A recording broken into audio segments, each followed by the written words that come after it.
The next item on our agenda is a speaker from Age UK, Oliver Steadman. So welcome, Oliver. Oliver's actually from Independent Age, but welcome. Oh, sorry. Here comes Oliver.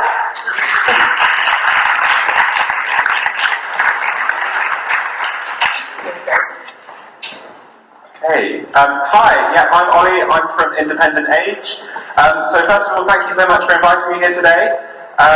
It's really great to be here, and I've had a great time chatting to everyone already today.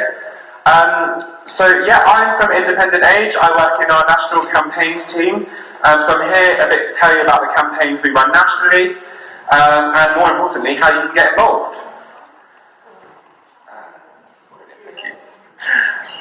So Independent Age wants a society where people can live their best lives as they grow older. We offer advice, support to older people and their families. We have a helpline and give out advice guides. We have a friendship service, and we campaign to improve the systems that older people rely on. As our amazing volunteer Lainey, who was on the marketplace with me, said, we do the ABC, so advice, befriending and campaigns. So we work across 4 areas. So we look at health. We want every older person to be supported to achieve a healthy and active lifestyle. We want every older person to have enough money to live on. We want every older person to receive the support they need to overcome loneliness and the causes of loneliness. And we want every older person to feel valued, respected and treated fairly. So our campaigns. Currently, we run 2 national campaigns, one on social care and one on pension credit. So we've got Credit Where It's Due, which is demanding that people get more pension credit, and we've got Let's Get Personal, which is calling for free personal care for all older people. So first, our social care campaign, Let's Get Personal. So it's great to hear that the network has done some work on health and social care. We are working on social care as well. So after decades of neglect, our social care system is in crisis. More than 1 million older people are left without the care they need, and others pay huge sums of money to get the support they need. So Let's Get Personal is an England-only campaign which is calling for the introduction of free personal care. So what is free personal care? So free personal care would give people the support they need with simple, essential tasks like washing, dressing, getting out of bed and preparing a meal. And we want people to get support with those tasks free at the point of use, like the NHS. A system like that would have been transformative for my grandma. So my grandma was in our own home, she had dementia, and when she had early stages of dementia, it would have been great for her to have people come in and prepare a meal for her, get her out of bed, and she did eventually have that, but she had to pay for it, and she spent her life savings on care. Problem with my grandma was we didn't understand the system. I don't think many people understand the care system, and what happened was we waited too long. We didn't know that there would be support for her, and so what happened with my grandma, as does with a lot of people, is you wait till you reach crisis point in hospital, and then what happens? There's not any care for people to be provided with, and so you get sent home, and then a few weeks later you're in hospital again. And that happened with my grandma time and time again, which is why I'm so passionate about our campaign for free personal care. This isn't a new idea. Free personal care has been available in Scotland since 2002, and it's reduced delayed transfers of care from hospital, so it's meant people get out of hospital beds, bed blockers as they're called, although I don't really like that term, but people get out of hospital beds and back into their own homes with support. It's not a solution, it's not going to fix everything, but it's a really solid foundation that could help us build an even better social care system. So what have we done so far? So our policy team have produced 3 amazing reports showing how free personal care can be paid for, how it can stop people having to pay catastrophic care costs, and how it can help people stay in their own homes. We also did an event in Parliament, which was really great. We had 50 MPs come along and hear from older people about how free personal care would change their lives. And those were MPs from right across the political spectrum. And we also did some polling, which showed that 78% of people support the introduction of free personal care, and 74% of those people would be willing to pay more tax to fund a better social care system. What we found was that people wouldn't just pay more tax to keep the social care system that we already have, that's patchy, that we don't understand, that doesn't cover what we need, but if they're being asked to pay more in, they want a system that gives us the coverage we need and actually supports people. And in terms of the public side of the campaign, more than 12,000 people contacted their local councillor about and asked them to pledge support for free personal care. And we had 158 councillors across the country sign our pledge, which covers 75 local authorities. We also did a petition in the summer last year, and nearly 14,000 people signed that petition. And it was really great to deliver it to number 10 Downing Street with two of our brilliant campaigners. So finally, what has our campaign achieved so far? So we were really pleased last September that free personal care for over 65s and a safeguard on catastrophic costs was in the Labour Party manifesto. It was also free home care was in the Green Party manifesto, so not quite free personal care, but definitely getting there. Why are those two things important? Because when he stood on the steps of Downing Street, Boris Johnson said that he wants to achieve cross-party support for a social care system. So we already have the support of the opposition and another opposition party, and there are several key Conservative figures such as Damien Green, Jacob Rees-Mogg, so right across the Conservative Party, who are speaking in favour of systems similar to free personal care. So we're really building political consensus around free personal care, and that's a really exciting time to get involved in the campaign. Our other campaign is called Credit Where It's Due, and that's a campaign about pension credit. So pension credit is a vital lifeline to many people. Who here has heard of pension credit? Oh, that's amazing. So normally I don't get that kind of reaction. Not many people have heard of pension credit.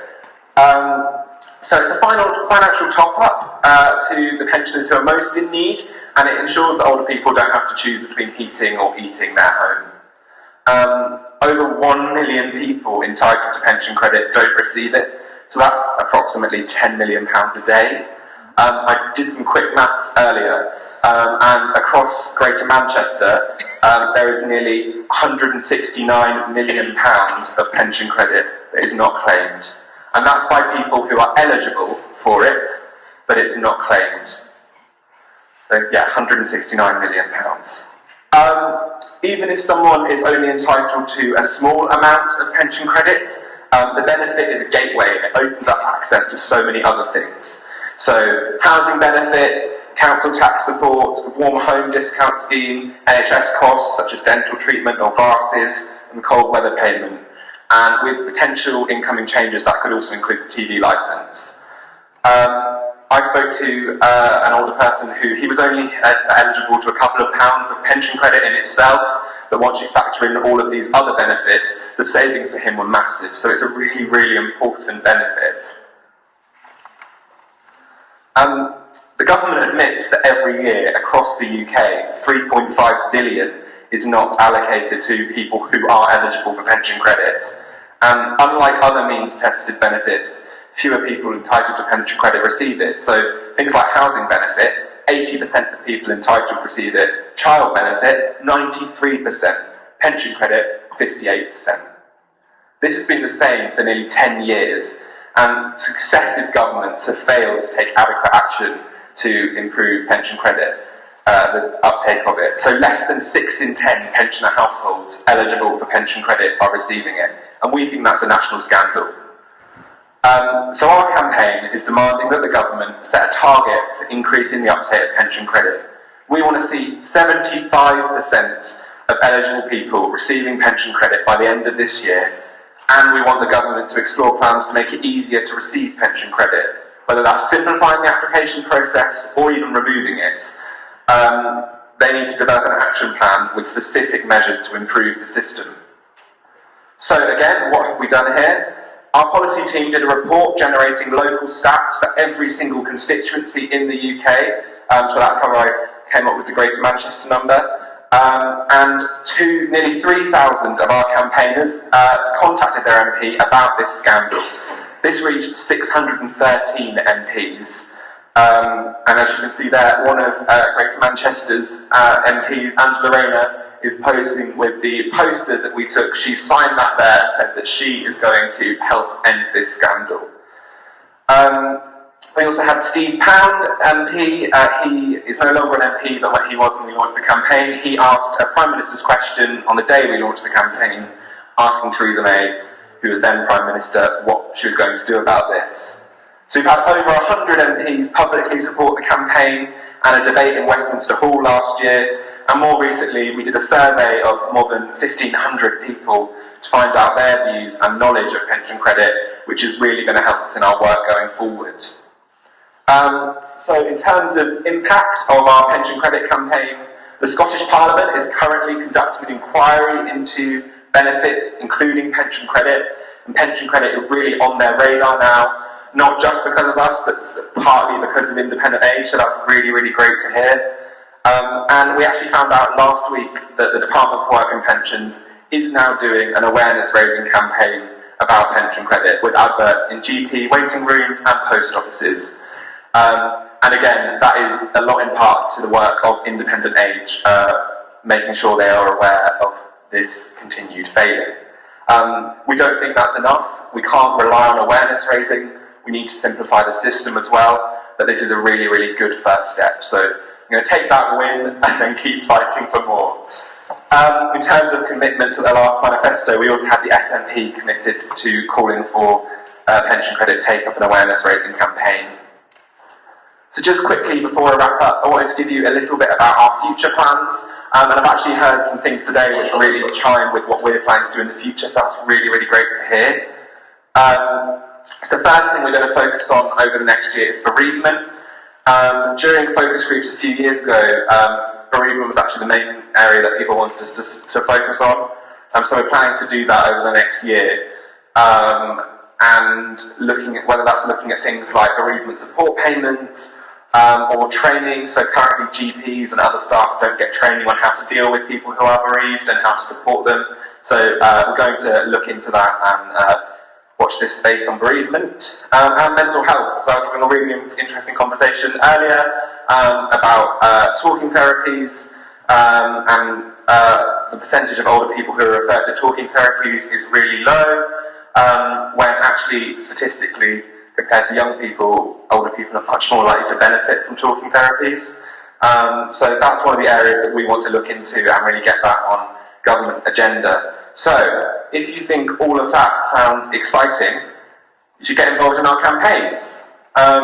So our campaigns bring the voices of older people together to influence key decision makers. So we have a campaigner network with over 20,000 people. It's growing all the time. And then we have a group of particularly engaged campaigners as well. So our campaigner network, we send out monthly emails about what we're doing and how you can get involved, whether that's writing to your MP, signing a petition, taking a survey, or just sharing your experience with us. So we gather views, hear their experiences, and we ask to hear stories. We then feature these stories in photos, films, web articles, and you can see there, that was in the Daily Express, one of our amazing campaigners, Eve, and two of our other campaigners, Patricia and Margaret, at Downing Street with us. So we really make sure that the experiences of our incredible campaigners are continually in front of decision makers. We support our campaigners to take action themselves by signing petitions and working with us to make our campaigns even better. There really is something for everyone. So, if you want to get involved, join our campaigner network. So that's a monthly email. It's really easy to do. You could probably have done it by the time I finish talking. So it's independentage.org/campaign-sign-up.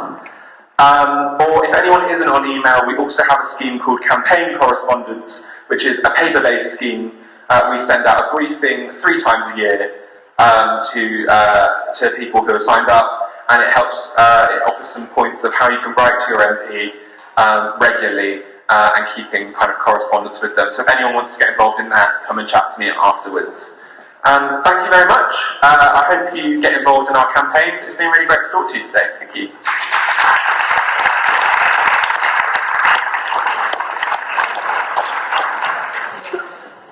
Hi, thanks very much, Ollie. I would now like to invite Suzanne Hilton up to come and talk to us. Suzanne is from Age UK Bolton. Sorry, there's a bit of is this because of these 2 mics going at the same time? Okay, fantastic. Suzanne is from Age UK Bolton. And she's going to come and talk to you, and then we're going to have some questions to both Suzanne and Ollie after Suzanne's spoken to you first.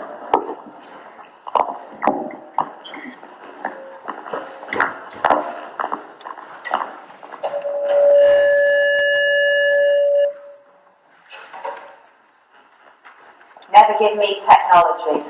The kiss of death, honestly. Good afternoon, everybody. I'm Suzanne Hilton. I'm the Chief Exec of Age UK Bolton, but I'm here today on behalf of all Age UKs across Greater Manchester. Just wanted to say thank you very much for inviting me to talk to you about some of the campaigns that we're running. As Age UK, we believe that one of our most important roles is to provide a voice for people over 50 on the issues that impact their life. We now know that we've got a growing population. Around 1 in 5 of the population are over 65, and that's significantly increasing. The fastest growing bit of the population are actually people over 85. But I know that as we get older, individually we can often feel ignored and virtually invisible. But given that there are so many of us, that means that if we come together and speak, we should have a pretty powerful voice, and it's fantastic to see so many people here today actually being part of amplifying that voice. So as Age UKs, we believe that everybody has a right to a safe, secure, dignified and fulfilling later life, but that just isn't the case for so many older people. There's 1 million people who are chronically lonely. There's over 1 million people who are living in poor housing, and for many, many people, they may be living longer, but they're living years with really poor health and struggling.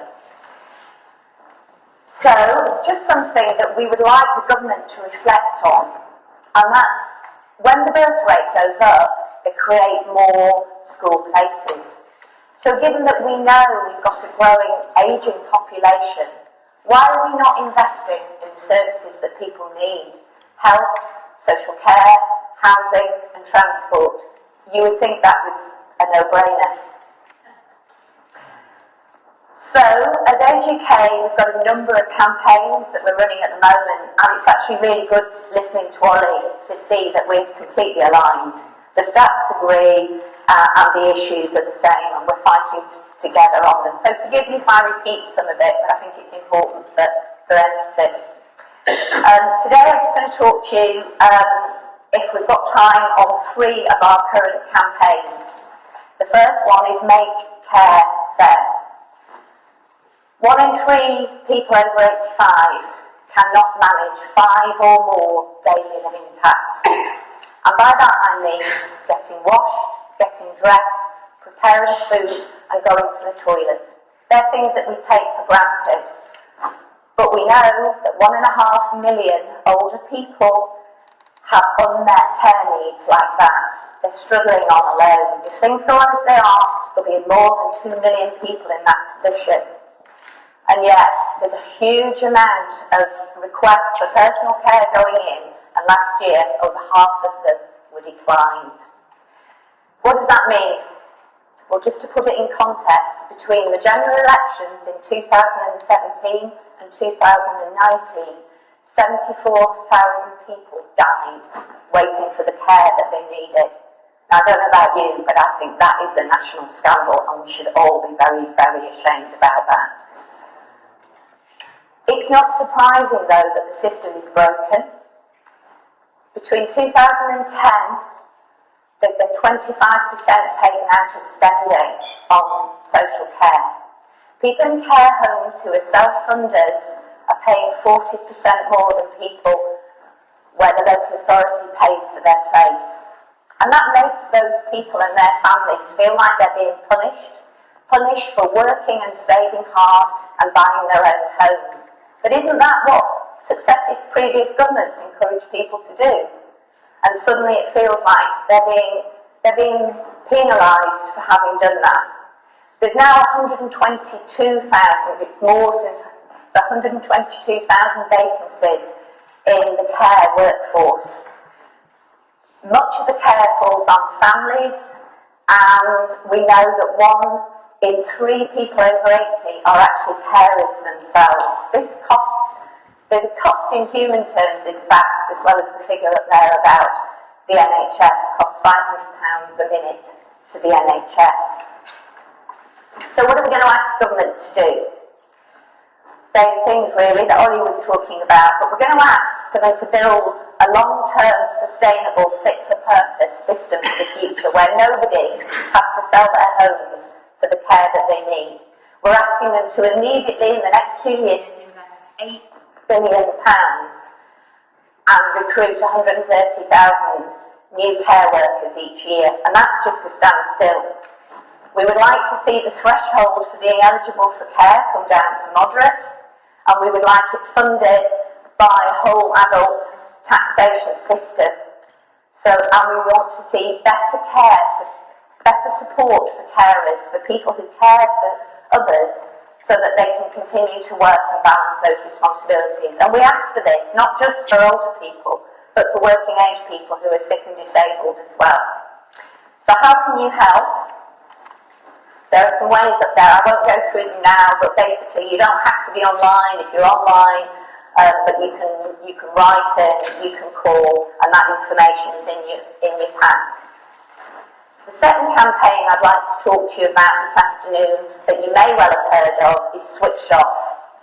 We have now got just 100 days to save 4 million people over 75 from losing their free TV licence. The clock is ticking. Now we know that the BBC have said if you're in receipt of pension credit that you will still be free. But as Ollie said, around a third of people who are eligible do not claim. In fact, I think it's 2 and 5. 2 and 5 is the figure, isn't it? It's 2 and 5, which is much more than that. It's 40% of people don't claim. And yet, a third of older people 75 plus, are living in poverty or just above the poverty line. They're so close to that line that paying the TV licence will push 50,000 people into poverty. But it's not just a licence. We know for many people that it's their only form of companionship. Just the things that people told us, I think it's not a licence, it's my life support machine, it's a lifeline. Most days it's the only opportunity people get to hear a human voice. It's how people connect with the outside world through news, through sport, through the countryside. And it's going to make people make a very cruel choice between eating and heating. And for other people, that's the difference between being able to give their grandchildren a birthday or a Christmas present and having to make that choice is wrong. It will also be an opportunity for the scammers, people coming along and saying, we'll help you, we are the TV licensing authority. No, you're not, we'll help you buy it. So there's some real concerns here around this. So what are we asking of the Prime Minister? We are asking him to respond to the petition that was signed by 635,000 people last year that was delivered. We're asking him to step in and do the decent thing and stop older people being caught between the government's argument with the BBC about how it's funded. They should not be paying the price.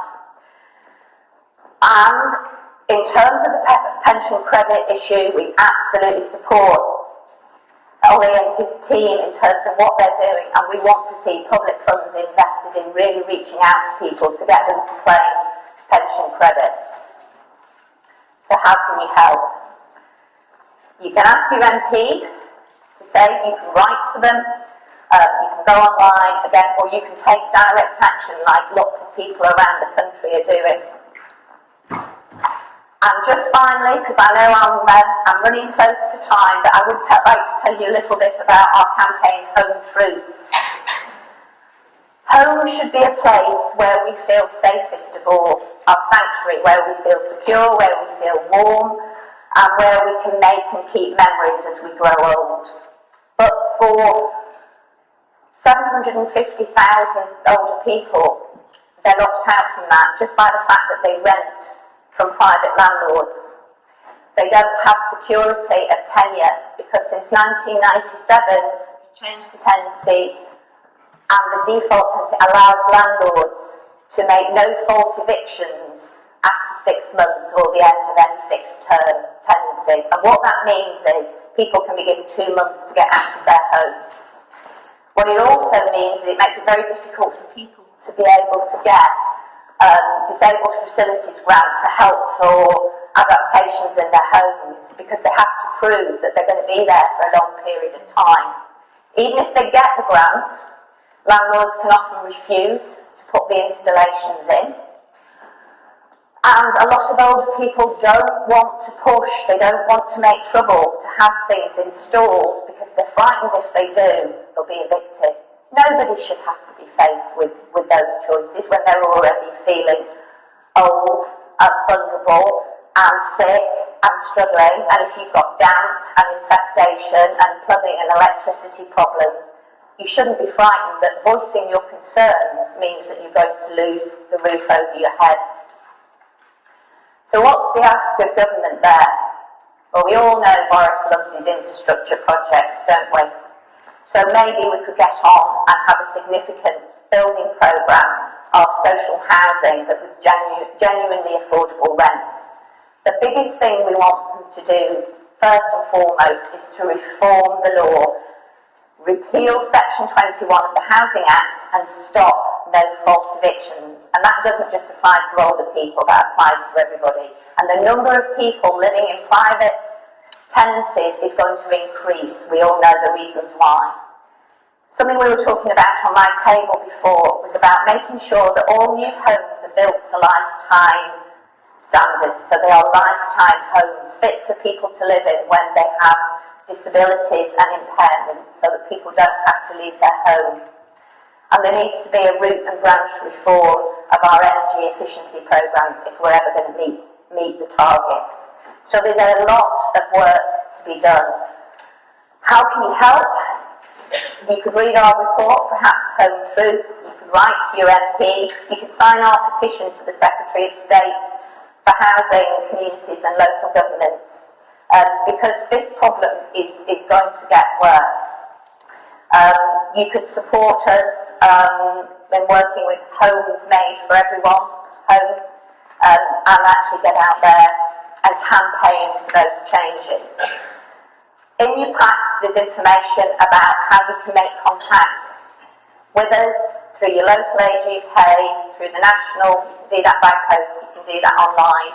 I just hope that some of this has been of interest to you and will incite some of you to pick up your pen or get onto Twitter and hashtag switched off to the Prime Minister. Take some action, and I think if we all come together, we're all trying to achieve the same thing. Let's make that loud voice really count. Thank you very much for listening to me this afternoon.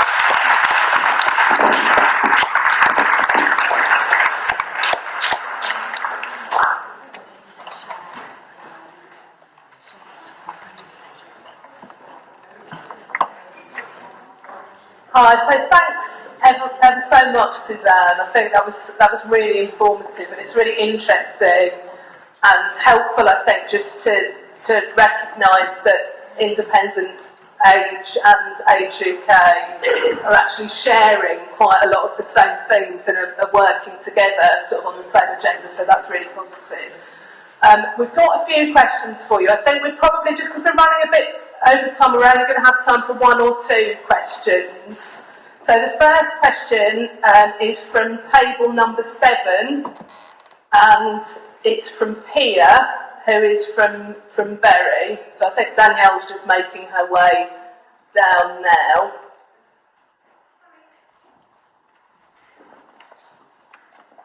Okay, here we go. Yeah, what can you do to help with my town centres?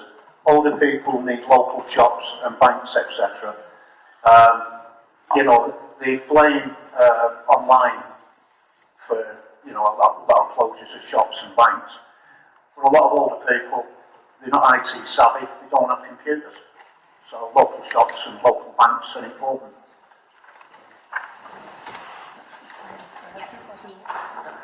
Turn it off. Sorry. I'm going to let Ollie do the technology. He's younger than me. I think he can work it out where I can't. Is that okay? Yeah. Well, you're absolutely right. Local communities are really, really important. It's banks, but it's also post offices. And we are at Age UK lobbying quite hard around trying to keep as many of the post offices open, because it's quite hard when they're saying, well, the banks are closing, but you can use the post office, and then you find that the post office is also closing. And they're very often places that would also see people on a regular basis, and if they don't turn in one day. So I think there is a big lobbying voice. However, there are some realities, and I think we have to think about more innovative ways of supporting people and helping people to get online, because we're not going to turn back the tide. And I think what we've got to do is, it's a mix of supporting people to use technology, helping them to use it, making sure that they're not excluded, lobbying for things where they are important in communities, like local post offices turning into community centres being run by the community. But there is a reality here that we can't do a King Canute and just stand there and try and turn back the tide. I think we've got to find ways around it. Thanks very much, Suzanne. If it's okay, Ollie, I think I'm just going to give somebody else an opportunity to answer a question, which I think probably might lend itself more to your campaign. So, and this is, the next question is from table 12, and it's from John from Oldham. And this is a question about benefits. Hello, good afternoon. Again, Alison, we've spoken earlier. I didn't realise this was on your agenda. But as you know, and our colleagues here, we've heard from our other speaker how many people are not getting their benefits. They don't know how to get them. I've read your chart now and realised what I got was done through Age UK. And I was successful in getting pension credit, and I got that at the full benefit. I also got an attendance allowance by using Age UK, my local Age UK Oldham. I was interviewed in front, at home, for 40 minutes. So how can we support older people to take up the benefits that they're entitled to, reduce poverty, and to enable older people to stay more connected to their communities? Thanks very much, John. That's been told us, but just to reiterate, perhaps, make certain that people fully understand how easy it is, and I mean that because I've experienced it, but how easy it is to get to the end of it without talking to somebody on the telephone and waiting probably for 25 minutes before they answer you in the Department of Works and Pensions. Go to Age UK, I promise you. Thanks very much, John. I think you've given a fantastic Yeah, that's a great picture. advocate. Yeah. I think, firstly, it's great that there are services like local Age UKs who are doing the support of this. I guess I would look at this from a slightly different way and say, not how can we make sure more older people are claiming these benefits, but how can we make sure that these benefits are reaching more older people? So our pension credit campaign is not just about getting more older people to put in a claim for pension credit. We want the government to work with older people and say, and look at how can we make sure pension credit is reaching people anyway? Do the Department of Work and Pensions already have all the information that they need? And could they actually just send eligible people a filled-in form for them to return? Are there trigger points throughout their lives, such as a bereavement, you're moving house, that might be points when people would be, would fall over the line for pension credit? Are those trigger points that we can try and map and make sure that we're then reaching more older people? Are there services like Tell Us Once when a loved one dies? Can we include pension credit in that? Because a loved one passing away might be what helps you, makes you eligible for pension credit. So I think it's really, really important that as national and local charities, we help people in claiming benefits. And Independent Age also has a helpline, which you should have a number for. But I would say that we need to look at this as system change and say, how can we make these benefits reach the people who are entitled to them? Thanks very much. I can see somebody's got another question, but I think just because we're running quite far behind with questions at the moment, is it all right if you ask your question to one of the speakers after the... I wasn't aware of the mechanism for asking questions, to be honest. When was that talked about? Oh, apologies. If you weren't here for the morning session, we went through a big democratic process of having a workshop, and then all of the questions were decided on through that. Pension credit was actually going to be abolished, isn't that gone on the cards?